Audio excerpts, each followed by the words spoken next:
کی دہلیز پہ لے جاؤ۔ ہمارے بزرگ فرمایا کرتے تھے سونے سے قبل 5 انگلیاں بھی گن لیا کرو، 5 نمازیں بھی گن لیا کرو۔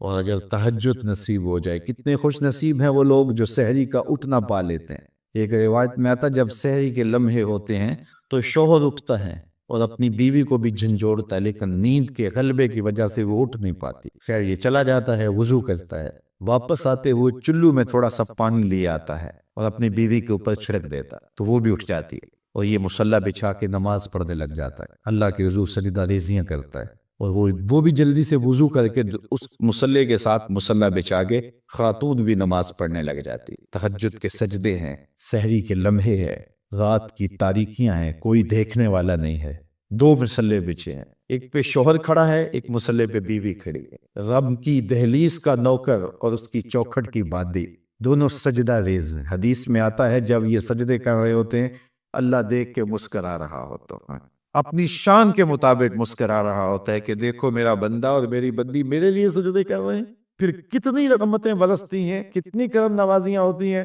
ذرا اپنی سحریوں کا آغاز سجدوں سے کرو، پھر آپ کو کسی بابے کے پاس نہیں جانا پڑے گا کہ جن آ گیا، بھوت آ گیا، ہمارے گھر میں سایہ ہو گیا، بد روحوں کا اثر ہو گیا، کسی نے تعویذ ڈال دیے، جادو کر دیا، ٹونا کر دیا۔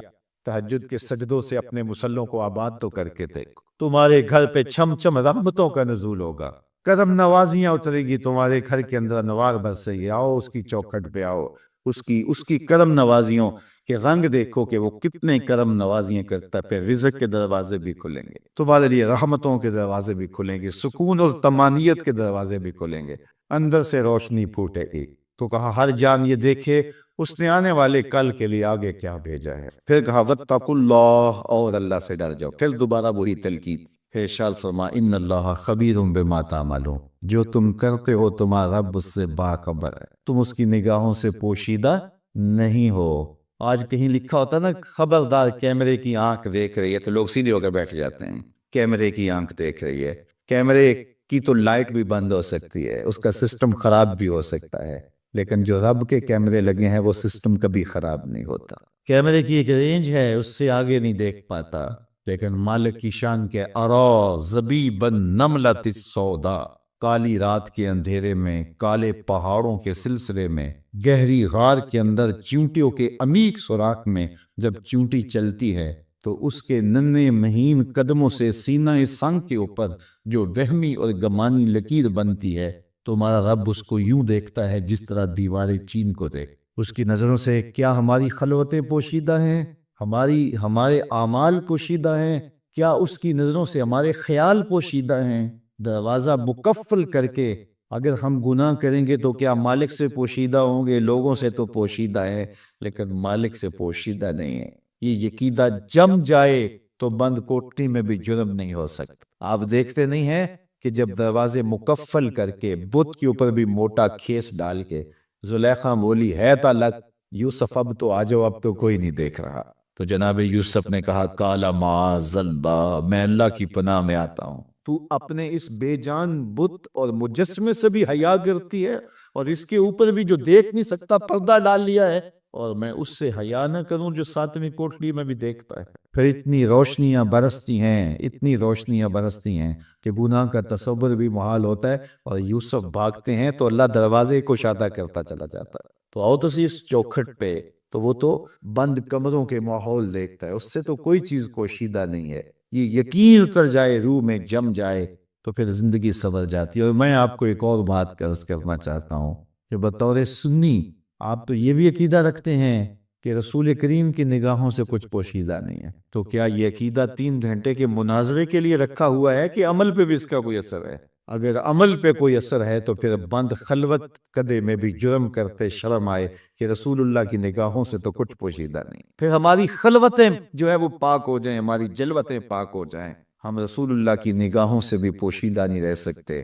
ان کی نگاہیں دوربین بھی دیکھتی، ہمارے رب کی نگاہیں بھی دیکھتی، حضور اللہ کی عطا سے دیکھتی۔ تو جب یہ عقیدے جم جائیں گے، روح میں اتر جائیں گے، تو زندگی میں نظم پیدا ہو جائے گا۔ جہاں کوئی سیکورٹی نہیں پہنچتی، کوئی عقیدہ نہیں پہنچتا، کوئی جو ہے وہ کیمرہ نہیں پہنچتا، وہاں یہ عقیدہ پہنچتا ہے ان اللہ خبیر بما تعملون، جو تم کرتے ہو تمہارا رب اس سے باخبر ہے۔ اللہ تعالیٰ جل شانہ نے اس شخص کی کہانی کو بیان کیا ہے جو قیامت کے دن جہنم کی طرف جا رہا ہوگا۔ کچھ لوگ اسے پوچھیں گے ما سلککم فی سقر، کہ تم جہنم میں کیوں جا رہے ہو؟ تو وہ جواب میں کہے گا لم نک من المصلین، کہ ہم نماز نہیں پڑھا کرتے۔ آج جہنم میں جانے کا سبب نماز نہ پڑھنا ہے۔ پنجگانہ نماز ہر عاقل بالغ مرد اور عورت پر فرض کی گئی ہے، اور قرآن مجید میں مختلف صیغوں سے 700 سے زائد مرتبہ اس کی تاکید ارشاد فرمائی گئی۔ سینکڑوں احادیث نماز کی تاکید، فضائل، ادا کرنے کی ترغیب اور نہ پڑھنے پر ترہیب میں وارد ہیں۔ اگر کوئی شخص نماز کا انکار کرتا ہے تو وہ دائرہ اسلام سے خارج ہے، لیکن اگر کوئی سستی کی وجہ سے نماز نہیں پڑھتا، صرف سستی کی وجہ سے نہیں پڑھتا، اللہ کا حکم جانتا ہے، اس کو کہا جائے آؤ نماز کو، تو وہ آگے سے مذاق نہیں کرتا یا نماز کا تمسخر یا استحقار نہیں کرتا، بلکہ بس اپنی سستی کی وجہ سے مسجد میں نہیں آتا۔ جو نماز کو ہلکا جانے، خفیف جانے، وہ بھی دائرہ اسلام سے خارج ہے اور کافر ہے۔ لیکن جو شخص اس کو اللہ کا حکم جانتا ہے اور اس کو پڑھنا اپنے اوپر ضروری سمجھتا ہے لیکن سستی کی وجہ سے پڑھ نہیں سکتا، تو اس کے بارے میں علماء کی آراء مختلف ہیں۔ حضرت امام اسحاق اور حضرت امام احمد رضی اللہ تعالی عنہما آپ تو فرماتے ہیں کہ ایسا شخص کافر ہے اور اس کو قتل کرنا واجب ہے۔ حضرت امام مالک کا قول ہے کہ، اور امام شافعی کا بھی یہی قول ہے، وہ بھی کہتے ہیں کہ اس کو قتل کیا جائے گا اور بطور حد قتل کیا جائے گا۔ حضرت امام اعظم امام ابو حنیفہ علیہ رحمہ آپ فرماتے ہیں کہ بے نمازی کو قتل نہیں کیا جائے گا، بلکہ اس پر تعزیر نافذ ہو۔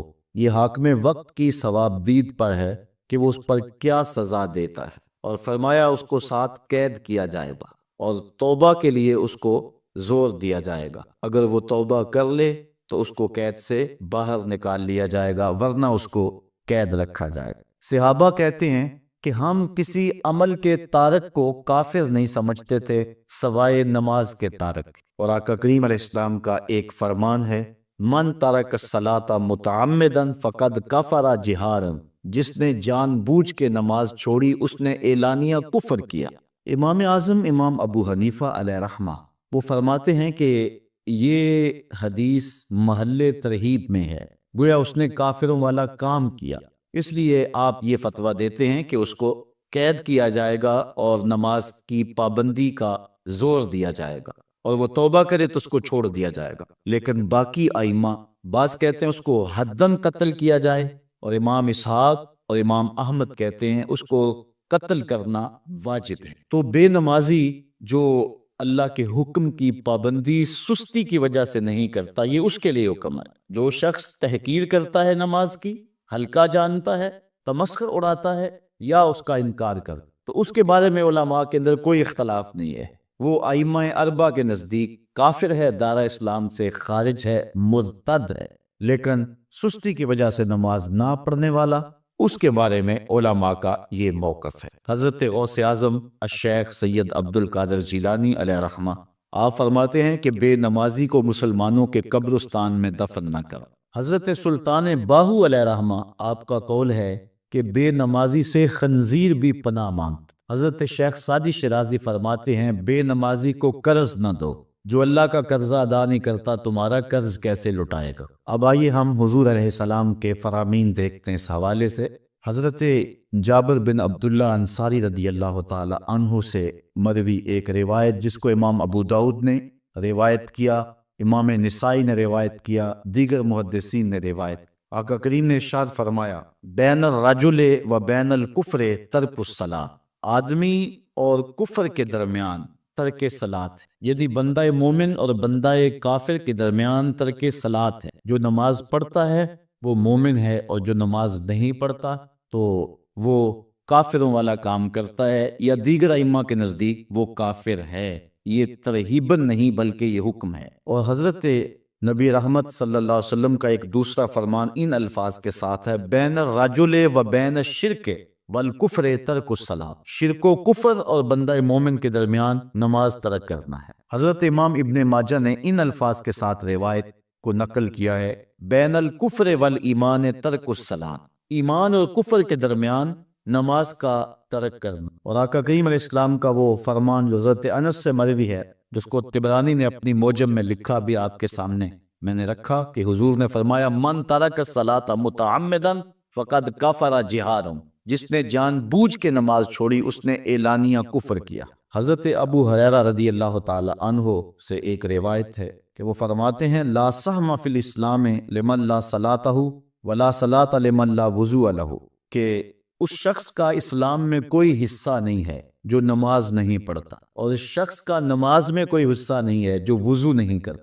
وضو کے بغیر نماز نہیں ہوتی اور نماز کے بغیر اسلام نہیں ہوتا۔ اور اسی روایت کو بالفاظ دیگر حضرت عبداللہ ابن عمر رضی اللہ تعالی عنہ نے حضور سے یوں روایت کیا ہے، طبرانی نے اپنی موجم میں اس کو لکھا، لا ایمان لمن لا امانتہ ولا صلاۃ لمن لا طہور لہ ولا دین لمن لا صلاۃ لہ۔ حضور فرمایا کہ اس شخص کا ایمان نہیں جس میں امانت نہیں، اور اس شخص کی نماز نہیں جس کو پاکیزگی حاصل نہیں، اور اس شخص کا دین نہیں جس کو نماز نصیب نہیں۔ حضرت امام ابن ماجہ نے اس روایت کو اپنے الفاظ کے ساتھ روایت کیا ہے۔ حضرت بریدہ رضی اللہ تعالیٰ عنہ اپنے باپ سے روایت کرتے ہیں اور وہ حضور سے روایت کرتے ہیں۔ حضور علیہ السلام نے ارشاد فرمایا ان العہد الذی بیننا وبینہم الصلاۃ فمن ترکھا فقد کفر، کہ ہمارے اور ان لوگوں کے درمیان جو معاہدہ ہے وہ نماز کا ہے، جس نے نماز کو چھوڑ دیا اس نے کفر کیا، یعنی ہمارا اور ان کا پھر اب معاہدہ باقی نہیں رہے گا۔ حضرت امام بخاری نے روایت نقل کی ہے، حضور نے ارشاد فرمایا من ترک الصلاۃ العصر فقد حبط اعمالہ، جس نے عصر کی نماز چھوڑی اللہ اس کے سارے عمل برباد کر دیتا۔ حضرت ابو ہریرہ رضی اللہ تعالی عنہ سے روایت ہے جس کو امام ابن ماجہ نے اور امام نسائی نے روایت کیا ہے، وہ حضور سے روایت کرتے ہیں، بڑی مشہور روایت ہے۔ حضور نے ارشاد فرمایا ان اول ما یحاسب به العبد بصلاته فان صلحت فقد افلح وانجح وان فسدت فقد خاب وخسر۔ فرمایا قیامت کے دن بندے سے سب سے پہلا حساب نماز کا لیا جائے گا، اگر اس کی نماز ٹھیک ہو گئی تو وہ فلاح پا گیا، اگر پہلا تول ٹھیک آ گیا تو وہ کامیاب ہے، وانجح اور نجات پا گیا، وان فسدت فقد خاب وخسر، اور اگر پہلا تول ہی ٹھیک نہ ہوا تو پھر وہ ذلیل و رسوا ہو گیا۔ حضرت عبادہ بن صامت رضی اللہ تعالیٰ عنہ سے ایک طویل روایت ہے، وہ کہتے ہیں کہ حضور علیہ السلام نے مجھے 7 چیزوں کا حکم دیا، مجھے وصیت کی کہ ان 7 کاموں کو کرنا ہے۔ ان کے اندر جو دوسری چیز تھی وہ حضور نے یہ ارشاد فرمائی وَلَا تَتْرُكُوا الصَّلَاةَ مُتَعَمِّدِينَ فَمَن تَرَكَهَا مُتَعَمِّدًا فَقَدْ خَرَجَ مِنَ الْمِلَّةِ، کہ جان بوجھ کے کبھی نماز نہ چھوڑنا، جس نے نماز چھوڑی وہ ملت اسلامیہ سے نکل گیا۔ اور حضرت معاذ بن جبل رضی اللہ تعالی عنہ سے بھی ایک طویل روایت ہے کہ حضور نبی رحمت صلی اللہ علیہ وسلم نے ان کو 10 وصیتیں کی تھی حصول برکت کے لیے۔ یہ ساری حدیث میں آپ کے سامنے رکھ دیتا ہوں۔ کہتے ہیں اوصانی رسول اللہ صلی اللہ علیہ وسلم بعشر کلمات، حضور نے مجھے 10 باتیں ارشاد فرمائیں، حکمت سے بھری اور رحمتوں سے بھری ہوئی ایک ایک بات، ان کے بول بہاروں جیسے اور اصحاب ستاروں جیسے۔ تو اتنا خوبصورت کلام، لہو خورشید کا ٹپکے اگر ذرے کا جگر چیے۔ حضور نے 10 باتیں حضرت معاذ بن جبل رضی اللہ تعالی عنہ کو بطور وصیت ارشاد، کہتے ہیں کالا، حضور نے مجھے کہا، ارشاد کیا لا تشرک باللہ شیئا وان قتلت وحرقت، اللہ کے ساتھ کسی کو شریک نہ ٹھہرانا، اگرچہ تجھے قتل بھی کیا جائے اور تجھے آگ میں جلا بھی دیا جائے، کبھی بھی اللہ کے ساتھ شریک نہ ٹھہرانا۔ دوسری بات حضور نے مجھے یہ ارشاد فرمائی وَلَا تَعْصِ وَالِدَيْكَ وَإِنْ أَمَرَاكَ أَن تَخْرُجَ مِنْ أَهْلِكَ وَمَالِكَ، کہ اپنے والدین کی کبھی نافرمانی نہ کرنا، اگرچہ تجھے حکم دیں کہ اپنے مال کو اور اپنے بچوں کو لے کے گھر سے نکل جا، تو کہا یہ کر لینا، نکل جانا، لیکن والدین کی نافرمانی نہ کر۔ تیسری بات حضور نے ارشاد فرمائی وَلَا تَتْرُكَنَّ صَلَاةً مَكْتُوبًا مُتَعَمِّدًا فَإِنَّ مَنْ تَرَكَ صَلَاةً مَكْتُوبَةً مُتَعَمِّدًا فَقَدْ بَرِئَتْ مِنْهُ ذِمَّةُ اللَّهِ۔ فرمایا اے معاذ بن جبل، فرض نماز جان بوجھ کر کبھی بھی نہ چھوڑنا، زندگی میں کبھی نہ ہو کہ تجھ سے فرض نماز چھوٹے، اس لیے کہ جس نے فرض نماز جان بوجھ کے چھوڑ دی، اللہ اور اس کے رسول نے اس سے اپنا ذمہ اٹھا لیا۔